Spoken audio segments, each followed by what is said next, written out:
So this question of like how we tell stories about climate change as a journalist is something that I think about all the time. I've been thinking about it for 20 years. And I think is maybe the, in fact, not even maybe, I think is the most important question about the whole climate crisis, more important than finance, than scaling, than innovations in solar energy. It's because telling stories is how we communicate about this. And the only way we're going to get this transformation and that we all want is through telling better stories that connect with more people. And I struggle with this all the time because this is not an easy, happy story. It's not simply, off to the Wizard of Oz kind of thing. And I'm interested in you sort of framing the challenge of telling stories about climate change in film, as opposed to other mediums. Yeah. Our approach to storytelling is to look for film projects that have what we call solutions-forward stories inside them. So looking for work that showcases leadership, that sparks conversation, that helps heal communities because you're sharing their story and their voice, that can be models for other people. And the reason behind it is that we know, and you and I talked yesterday about like how do we get more people to care? And I don't think it's an issue of people caring. I think it's an issue of people knowing what to do.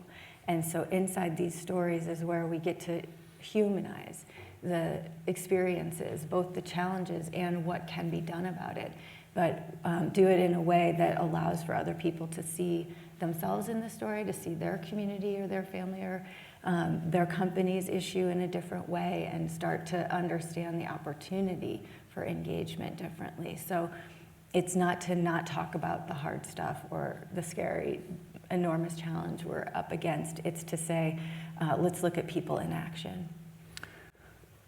So when we were talking yesterday, I mentioned that, when I first started writing about climate change 20 years ago, I would talk to people about it, and it would be like I was writing about the sex life of porcupines. It was sort of cute and interesting, but, irrelevant to our world. And now it's everywhere, right? I mean, everybody wants to talk about it. Everybody's thinking about it. Even if they don't want to admit that they're thinking about it, it's everywhere, right? So given what you just said, I mean, why have we not seen more great films, especially documentaries, about this? I mean, we were talking yesterday, there was An Inconvenient Truth, of course. There was Chasing Ice. There's been a few other ones, but there hasn't been, many great documentaries given the scale and importance of this subject. Why is that? Oh, I have a lot of thoughts about that. I think some of it is that the films are out there, but they're not getting picked up by Hollywood. These are films being made by a lot of independent artists who struggle to raise the funds to finish, and then if they have an impact agenda, they then have to raise the funds and do the work to get the film out in a different way if they can't get picked up by a distributor on their own. And so there are, it's funny because I was looking up last night after our conversation, like what are all these films? And I think it's for people who are already interested, to be honest, or it's a community issue, or it's an issue that isn't necessarily pegged as an environmental issue, because I do believe there's baggage, and that environmental films, at the end of a long day or the end of a long week, most people don't want to go home and sit and watch something and feel sad and defeated and depressed, and that has been the narrative. For so long, we've had to ring the alarm bell so loudly, and we have, and now more people than ever are concerned about this. Now it's time to bring in the other story where we're talking about what we can do about it. So I think first and foremost, there's a resource challenge to just getting these projects made. We see it all the time. We're a grant maker, and many of our grantees have said to me, I was on pause, I was out of money, I had $78 in my bank account when I got your gift, and they're not big gifts yet. We're working on that. But there's just a real, I think, lack of recognition that these are the tools that you started off saying that we need right now, because we do need to tell ourselves a different story about how important it is to keep going. You know, we haven't lost yet. We're still here. We're still doing a lot of things and making choices every day that are impacting the outcome. And so I believe that we have to sort of see these projects in a different way, resource them differently. You know, anyone with a climate portfolio that's not thinking about the cultural piece, you know, it's a cultural problem right now. We need cultural solutions because we know the math and science around it. It's this middle part that's not really being acknowledged. You know, the IRA funding, the $370 billion on climate solutions, none of it went to arts and culture. So it's a missing part of our solution set in the eyes of a lot of the people who have the resources to do it. Totally, and I say this with some bias, being an underpaid writer, you know, a few $1 million invested in a great film that communicates to millions of people seems to me a pretty damn good investment that is totally lacking. And why that is, you know, a question that, you know, maybe beyond this conversation, but it's totally true. We invest in hardware and we invest in, even in activism in some sense, but the idea of investing in communication and storytelling, which is so powerful, is completely lacking. So I'm with you on that. So I'm getting a signal that we have the film. Sure, let's so roll we can the have film. a look at that. Things happen because this community has power.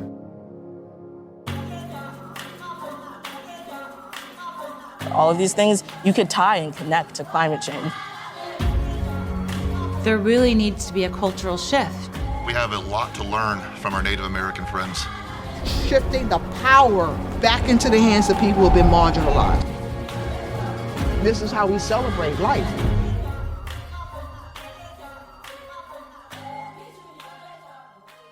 Yesterday when we were talking, I thought it was really interesting. One of the things you brought up is your attempts to, and what you underscored is the importance of linking the climate story to other stories.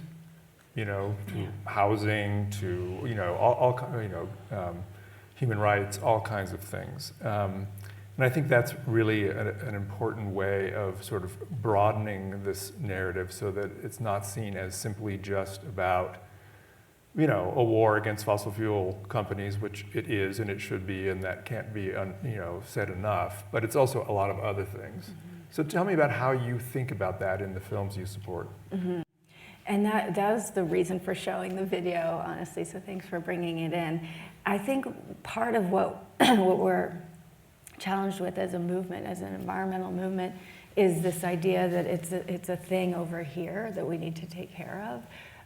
And when we look for projects and see you know, stories coming to us, it's so clear that it's not a thing over here. It's about how people are doing in their day-to-day community and environment, how their health is and how connected that is to how their land is and the health of their land. It's actually not even always climate stories. It's a lot of toxins and pollutions and, you know, the things that hit people on the day-to-day are, it's environmental damage and destruction that needs to be dealt with. And so we look for projects where you can see, like, if you could put the slide up, I could point to some example stories that would help kind of bring this all to life. I don't know, maybe I could do this. Oh, you're in control here. I don't know, I'm trying. But anyway, we did a series of, okay, there we go. Excellent. So we did a series of short films on clean transportation last year. And you know, what I learned about clean transportation is that it's also about, it's not just electric vehicles. It's about community planning. It's about safety. People, are they safe enough to wait for the bus? You know, affordability, obviously. Happiness, we have a film in our series about happiness, because if people feel like they want to bike to work or they want to walk to work, they'll do it if there's access for that. So it's it's looking at the issue and the opportunity for the solution, but from all the different ways that it intersects into our day-to-day lives. And so, yeah, and when we find a story where the filmmaker or the film never would identify itself as an environmental project, that's when we feel like we're getting somewhere, because we can bring more people in. There's all these different on-ramps for folks that, it doesn't even matter if they care, if they think of it as an environmental issue, but if we're getting at the solutions, if we're getting at the action and engagement, that's where our work lives, right? So it's like sugar with the medicine kind of thing.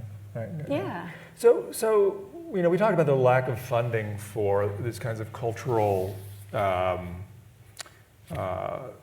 things like movies and books and all kinds of storytelling, which I think is really important. But in the film world, how much of it is a sort of structural problem? Because you have the big documentaries that open in theaters or things like that, and then you have Netflix, and you have the demand for these 6-part series, Planet Earth stuff and all that, and there's not a lot of room for things in between. I mean, we all have our phones, and we all have YouTube and all that kind of TikTok and all that kind of stuff, which is something that Brady and I will talk about in a few minutes. But from a film point of view, where's the space for these kinds of films that you're talking about? I mean, I think it's being created right now, to be honest. There's a number of people and a number of companies that are starting to recognize that we don't have climate or environmental storylines in mainstream projects most of the time. And so there's not a lot of opportunity for people to see that reality reflected in what they're watching. And screenwriters are, I think, up against it in terms of figuring out how to write about this, because there's this idea that you have to know so much to put a climate storyline into a project. And where do you start, and how do you do it? And how do you do it in a way that's not just leaning into the tropes that are already out there? That's a lot of our work in this space right now, is to try to help screenwriters understand that there's so many community-led initiatives and stories and inspiring people that are, ripe for the replication out there in the world, and that you don't have to be a scientist to start writing about this. There's some tools that are being built and resources. We just sponsored something 2 weeks ago called Pop Shift, where there were 50 screenwriters and 50 environmental and climate activists who were paired up to talk about, how do you start getting some of these ideas going for folks. And so there's movement, but it's new, I would say. And some of it sort of starts with, are the stories even available to be picked up? But I also think there are industry challenges around what projects they're looking for. And we do tend toward the sort of defeatist, apocalyptic narratives on this stuff. So it's a hard sell. But I think the conversation that's happening, where there's a recognition that there's a real, not just opportunity, but responsibility to start doing a different kind of storytelling on the subject, is starting to show up. So it looks like we have to wrap up, but I have one last question, which is, if I had $1 million to give you to help support storytelling, what should be done? Where would it go? So I'll just put into context, a lot of the projects we support that's their whole budget. So it's tricky, because these are expensive projects. Probably, if you're giving it to the Redford Center, I would start an opportunity Which I'm fund. aspiring to this. If my book does really well, I promise. Okay. We've been dreaming about building an opportunity fund, because we get so many projects out that come outside of the open call time frame, that just need a little bit to get here, just need a little bit to get there. And the ones that we're supporting really do have impact potential, and often are doing all kinds of work in the world that isn't necessarily seen. It's not the commercial success story that you're seeing. It's the community empowerment. It's changing local policies. It's helping people, understand the issue, and young people in a different way, and see that people are working on this. You're not alone. But it is an expensive form of art, and so it does require quite a bit of resources. But I just think we need to bring more people to the table. We need to grow the whole pie so that there's more resources all around for this kind of storytelling. In not just film, but Right. in all Books. the different in books. Right. No, that's Exactly. great, and I think it's Yeah. hugely important. All right, so I'm getting the wrap-up sign. Well, thank you, Jeff. Thank you very much. It's great. Yeah. Great. I think your work is really important and great, and wish you the best. Thank you so much. Thank you.